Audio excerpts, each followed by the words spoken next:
ایک دن کا. اور آپ سوچ رہے ہوگے کہ چلو شادی خوشی کا ماحول ایک دن بجا لے گے, لیکن میں ان سے تمام باراتیوں سب سے محبت کرتا ہوں, اس لیے کہ آپ نے مصطفیٰ کا کلمہ پڑھا ہے. آپ کی مجھے فکر ہے بھائی, کیونکہ ہم ایک دن گانا آپ دیکھ رہے ہوگے مسلمانوں کی کتنی پریشانی ہے. 3 مہینہ ہوتا نہیں ہے, لڑکی کہتی ہے میں کو جانا تیرے ساتھ جمتا نہیں ہے کہ نہیں ماحول ہے. اب طلاق کتنی زیادہ ہو رہی ہے. یہ نہیں ہوتا تو ایک ہی ہوتا ہے, ڈاکٹر صاحب دوا دے دو 3 سال ہو گئے اولاد نہیں ہو رہی.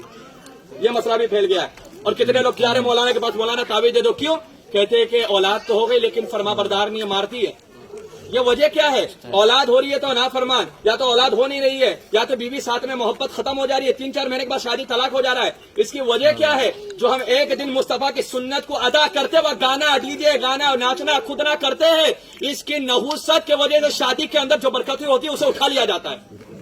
تو ایک دن کی خوشی کے لیے جو ان کی 40 سال 45 سال 50 سال کی آپس کی زندگی رہے گی وہ خراب نہیں ہو رہی ہے, وہ خراب نہیں ہو رہی ہے. تو اسے بچانا ہے تو یہ گانے بجانے کرنا ہوگا. ایک دن ناچو گے 40 دن کی پوری زندگی کا سکون چلا جائے گا.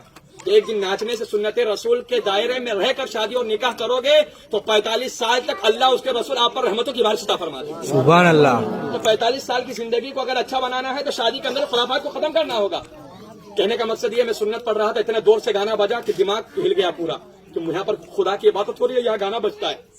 یہ اللہ کا گھر ہے, اولیاء اکرام کا گھر ہے, لیکن میں یہ نہیں کہتا ہوں. لیکن آپ کو بتا دیتا ہوں کہ میں آپ پرسنل اس گاؤں کا امام ہوں, اور جب تک آب و دانا رہے گا میں یہاں رہوں گا, کوئی ہٹا نہیں سکتا. جب تک اللہ چاہے گا کھلائے گا. اور میں حق بات میرے دماغ, کیونکہ وہ امام کچھ کام کا امام نہیں کہ جس کا ایمان کمزور ہو.